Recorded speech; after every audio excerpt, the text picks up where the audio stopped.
करके सारा श्री हरि ने दाऊक सब कुछ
गोपियां रही दिखाए फिर भी चीर न दिए कन्हैया।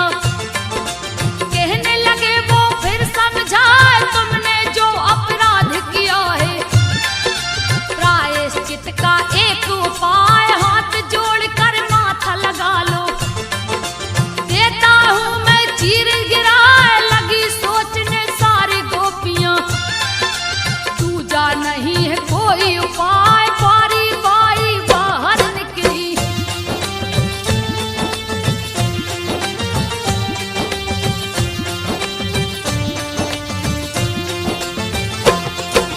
बारी बारी बाहर निकली, जोड़ हाथ लिए कपड़ा जाए, छलकिए गोपियों के संग चलिया। फिर सबको दिया है समझा दृष्टि दोष नहीं हो सकता। प्रिय आनंद जो मगन हो जाओ, हे अब लाओ ब्रज को जाओ। काम न पुण्य तेरा हो जाए, देवी पूजन तुमने किया है। सारी गोपियां सुन हर्षाए, कृष्ण की लीला बहुत निराली। जो देखे देखत रह जाए, आयोजन की रास लीला का।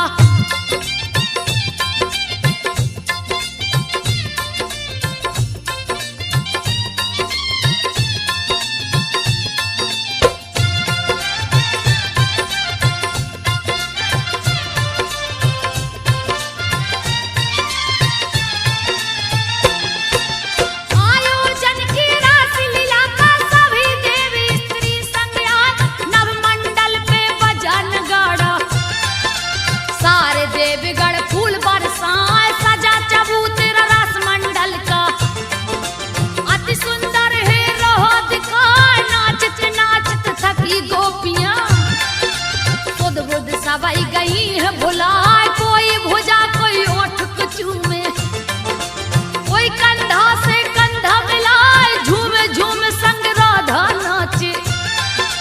कृष्ण जी बंसी रहे बजाए, राधा संग सखियों को लेकर।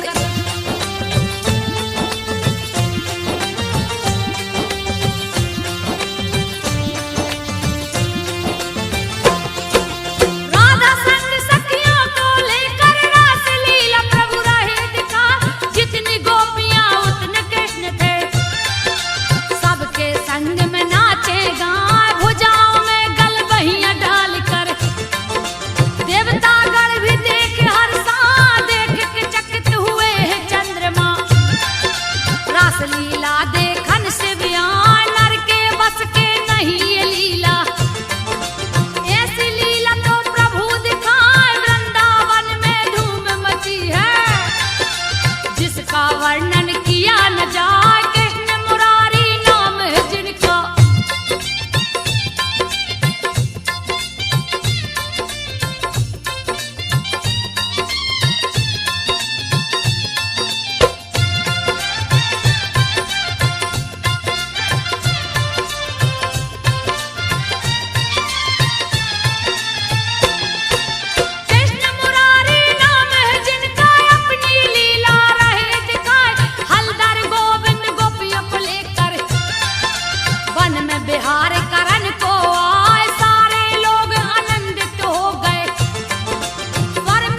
धड़ से धूंगा उड़ाए, कंस ने नारद को रोका है।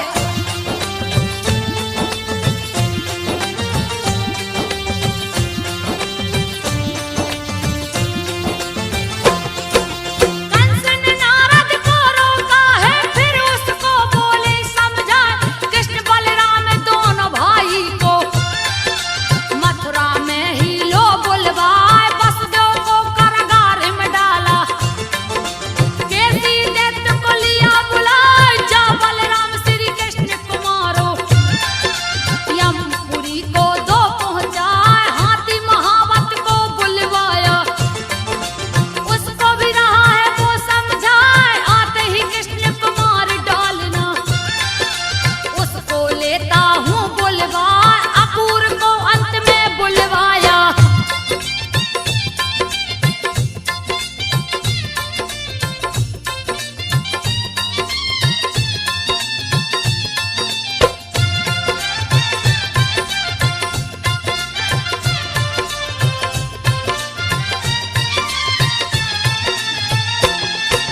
अक्रूर को अंत में बुलवाया, बहुविधि कंस रहा समझाए, मैं कर रहा हूँ भव्य आयोजन। आप कृष्ण बलराम को लाओ, सबको समझा बुझा कंस ने। कैसी व्योम को दिया पठाए, घोड़े का है रूप बनाया। रहा अति विकराल दिखाए, वृंदावन में आ पहुंचाए। दिया भारी उत्पात मचाए, हिनहिनाने लगा बड़ी जोर से। रगरे खूर धरती हिल जाए, ग्वाल बाल भयभीत हुए हैं।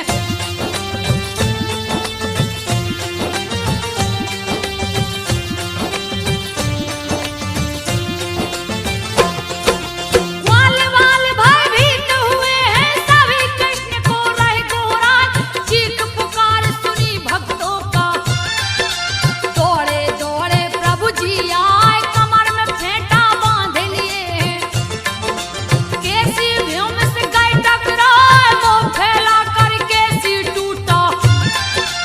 जैसा लग धरती हिल जाए, उसके मुंह में श्री हरि ने अपना हाथ दिया है घुसाए, हाथ को अपने लगा फैलाने। कैसी तड़प तड़प मर जाए, कैसी को प्रभु मार गिराया।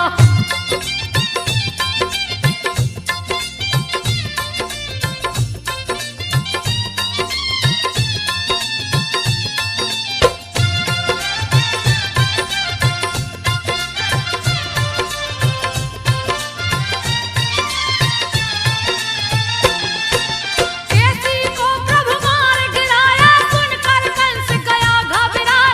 व्योमासुर को उसने बुलाया, जान से मार दो कृष्ण को जाए। व्योमासुर चला शीश झुका के, वृंदावन में पहुंचा जाए, बालक का वह रूप बना के।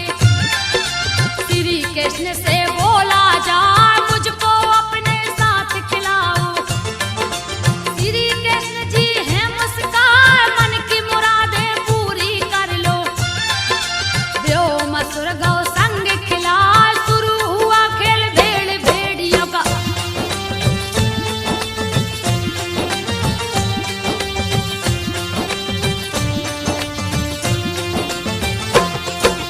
शुरू खेल हुआ भेड़ भेड़ियों का, व्योमासुर दिया माया रचाए। एक एक करके ग्वाल बाल को गुफा के अंदर दिया छुपा, बंद कर दिया द्वार गुफा का। दिया खेल में सबको हराए, श्री कृष्ण को देख अकेला। भेड़िया का लिया रूप बनाए, श्री कृष्ण के ऊपर झपटा। प्रभु पकड़ कर गला दबाए, पटक दिए धरती के ऊपर। प्राण पखेड़ू दिए उड़ाए, ग्वाल वाल को जाके छुड़ाया।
मौत की नींद सुला, उस पे दोनों दांत तोड़ के प्रभु ने हाथ में लिए उठाए, रंग भूमि में जा पहुंचे।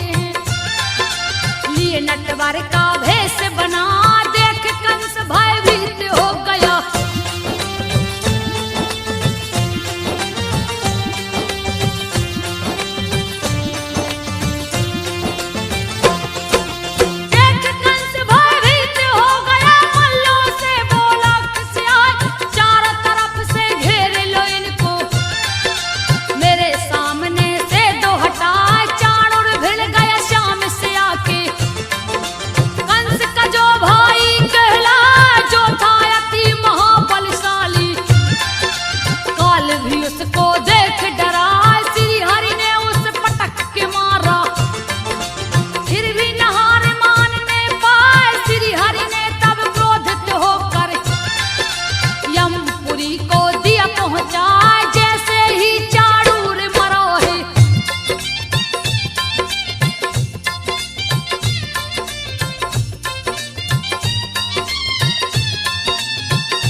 पवन वेग से पेड़ गिर जाए, गहने बाल बिखर गई माला, गिर के धरती पर चिल्लाए, पैर से उसका सीना दबा के प्राण पखेरु दिए उड़ाए। उसी समय आ पहुंचा सल्लेह,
पर उठा के दिए घुमा घुमा के धरती पर पटके कंस ने प्राण को दिया गवाए अंत कर दिया है पापी को देवता फूल रहे बरसाए कंस कुमार मथुरा का राजा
गया क्रोध में अति वीर वो पराक्रमी था मगध का जो राजा कहलाए मगध से जब वो गदा फेंकता मथुरा में गिरता था जाए ससुर कंस का जो है लगता दल बल अपना लिया सजाए घेर लिया मथुरा नगरी को किसी को कुछ भी समझ नहीं आया सारे देवता सोच में पड़ गए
मेरी बात को ध्यान लगा, चिट्ठी में की सारी बातें उग्रसेन को दिए सुनाए। उग्रसेन ले आदेश प्रभु का, दल वाले अपना लिए सजा, रथ में 4 अश्व जोत के, सारथी रथ को लिया सजा। कृष्ण जी रथ में बैठ गए हैं, ऊपर लाल ध्वजा लहरा, जिसको पकड़े हैं बजरंगी।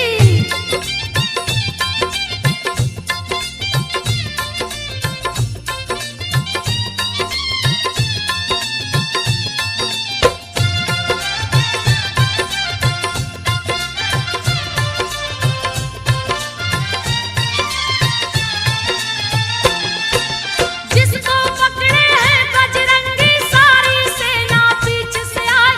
श्री बलराम भी निकल पड़े हैं, कुंडिनपुर में गए समाज, जरासंध शिशुपाल भी पहुंचे। अपनी अपनी सेना सजा, वीरों से भर गई है नगरी। तरह तरह के वीर दिखा, सखियों को लिए संग रुक्मणी।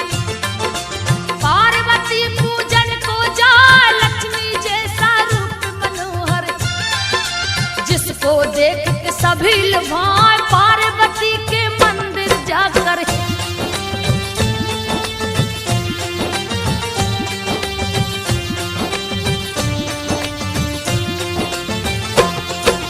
पार्वती के मंदिर जाकर पार्वती को रही मनाए। आरती पूजा बंद न करके पार्वती को दिया प्रगटाए। माता हर्षित होकर बोली, मांग लो वर जो मन में आए। तब रुक्मणी ने शीश झुकाकर माता से बोली, हर्षा पति के रूप में कृष्ण दीजिए। तुझे इच्छा कोई ना, यो मस्त के पार्वती ने रुक्मणी को लिए गले लगा। रुक्मणी मंदिर से निकली जब,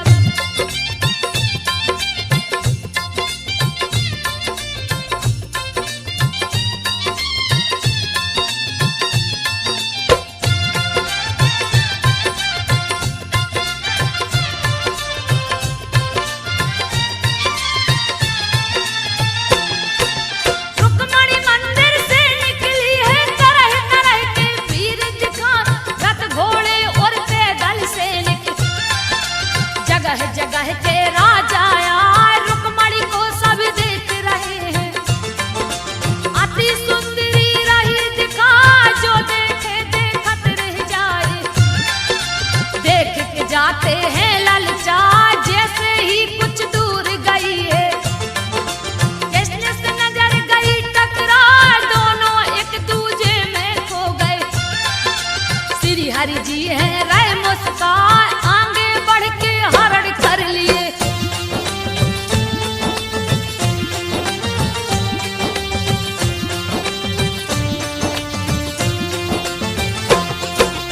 आगे बढ़ के हरण कर लिए, रुक्मणी को है लिए उठाए।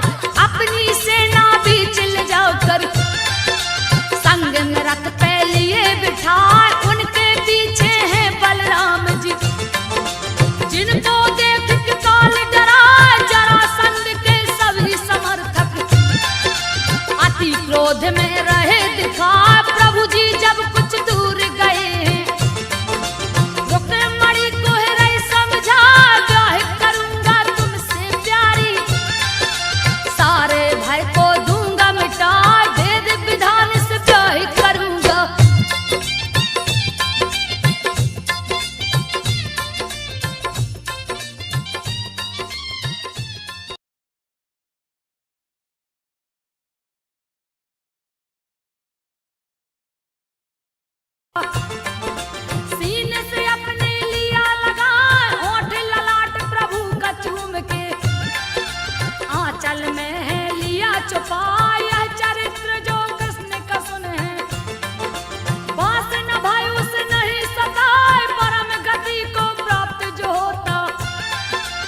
सब रहे मनाए, चारों तरफ निमंत्रण भेजा। सगे संबंधी लिए बुलवाए, ब्राह्मण को आसन पे बैठा के पूजा पाठ रहे करवाए। गोपियां मंगल गान सुनाती, रोहिणी टहल रही है बजाए, सभी भोजन करने में मगन थे। सकटा सुर गया घर में समाए, कृष्ण जी अंगूठा मुंह में चूसे।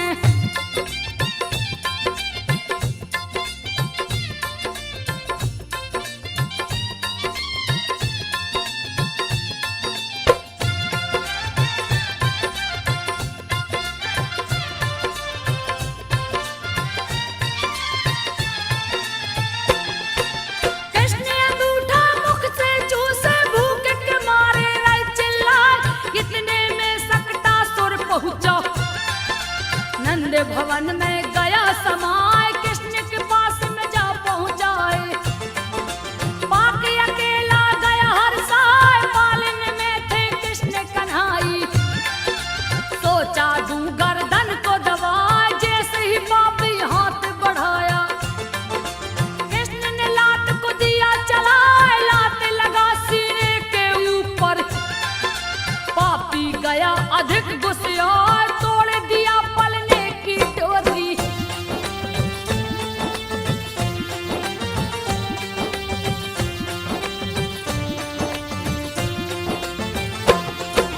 तोड़ दिया पलने की डोरी। कृष्ण को हाथ में लिया उठाए, जैसे ही गर्दन दाब न चाहा। प्रभु जी गए क्रोध में आए, पकड़ लिए सकटा का गर्दन। दर्द के मारे रह चिल्लाए, हरि का पैर पकड़ के खींचा। फिर भी हरि नहीं हिलने पाए, देख के बैरी का दुस्साहस। प्रभु ने मुक्का दिया चलाए, जाके लगा मस्तक के ऊपर। दिए बैरी को स्वर्ग पठाए, सकटा सूर की मौत को सुन के।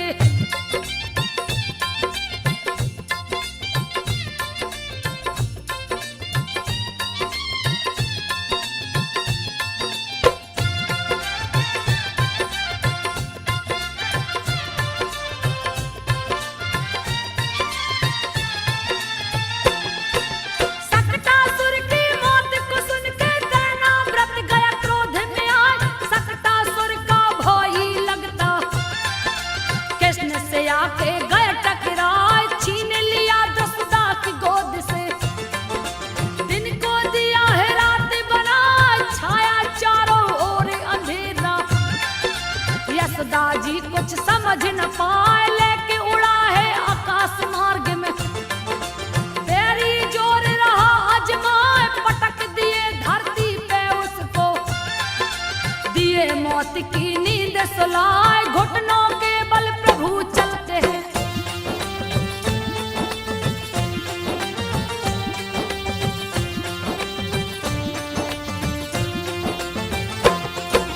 घुटनों के बल प्रभु चलते हैं। मुख पे दही गले पे लगाए, मीठी तोतली बातें करते। गैया की पूछ पकड़ झुल जा, एक दिन रात में चांद को देखा। यशोदा से बोले झुंझलाए, माता मुझको चंदा मंगा दो। कितना सुंदर रहा दिखाए, सुन के बातें श्री हरि की। चंदा मन ही मन मुस्काए, पानी परात में भर के लाई। उसमें चंदा दी दिखलाए, हाथ परात में डाल प्रभु ने।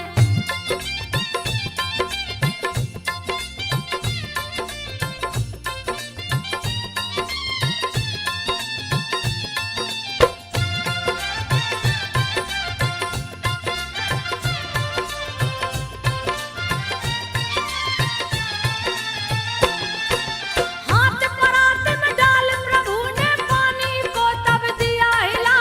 हो गए चंदा फिर लगे रोने, मैया दो चंदा मंगवाए। खेल देख के श्री हरि का, चंदा उतर के अंगना में आए। अनेक तरह की लीला करके, दूध दही माखन को चुराए। रोज उल्हेना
वन उपवन में जाए, क्रोधित कंस ने बकासुर को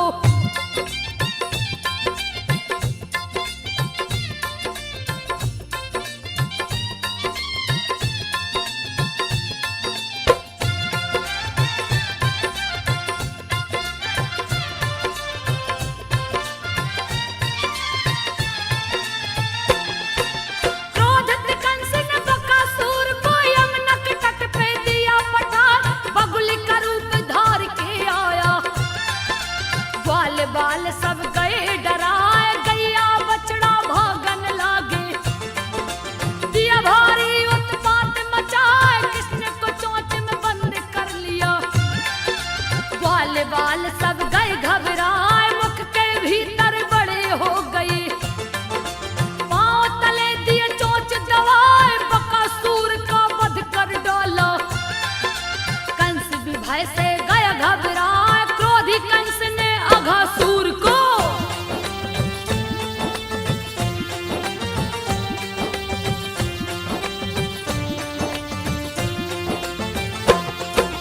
क्रोधी कंस ने अघासुर को तब गोकुल में दिया पठार।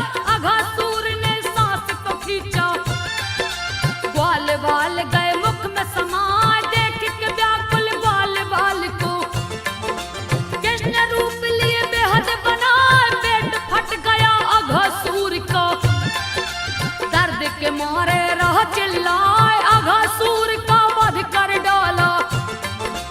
बाल बाल को दिए छुड़ाए, खुशी खुशी सब हर्षित मन से अपने अपने भवन को आए, अघासुर को मार के कान्हा।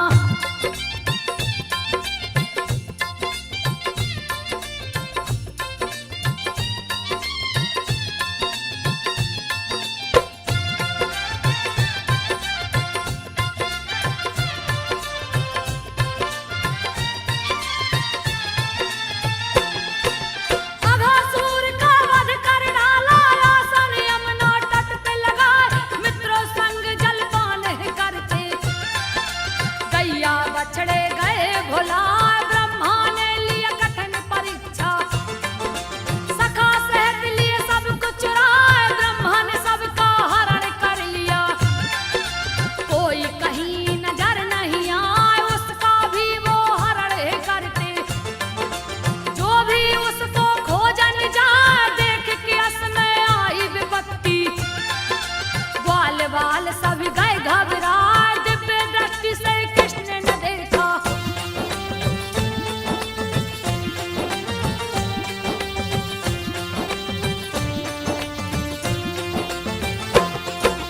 दिव्य दृष्टि से कृष्ण ने देखा, ब्रह्मा से नजर गई टकराए, ब्रह्मा को चोरी करते देख के कृष्ण जी मन ही मन मुस्काए, सारे सखा बिछड़े गायों से कृष्ण जी ने है दिया छुड़ा।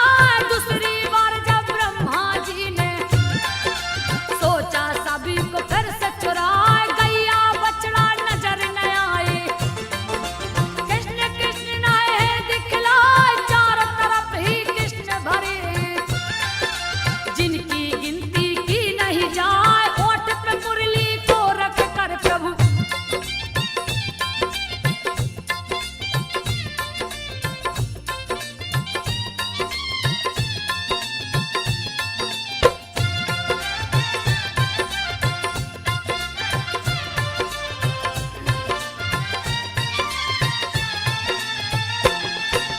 ओठ पे मुरली को रख कर प्रभु मंद मंद है रय मुस्काए, शंख चक्र गदा पद्म है सोए, दिए चतुर्भुज रूप बनाए, चोरी के पाप से बचने को ब्रह्मा कृष्ण की स्तुति रहे सुनाए, बोले जय हो कृष्ण कन्हाई।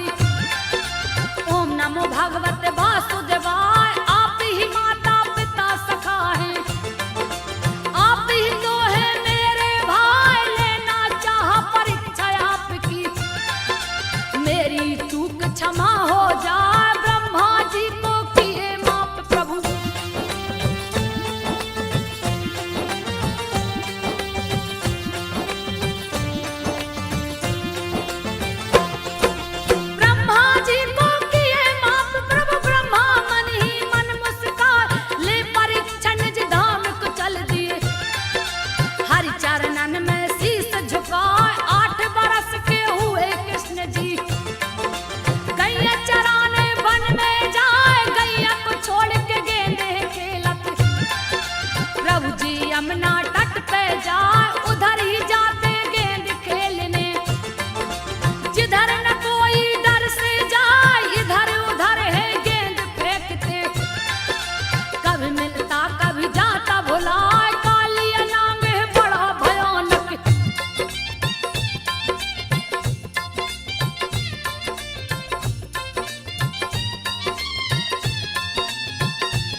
रावण छलांग लगा, कालिया के फन से कृष्ण कनाई, सीधे जाके गए टकराए, क्रोध में कालिया नांग दौड़ा, संजो बघेल कृष्ण लीला गा।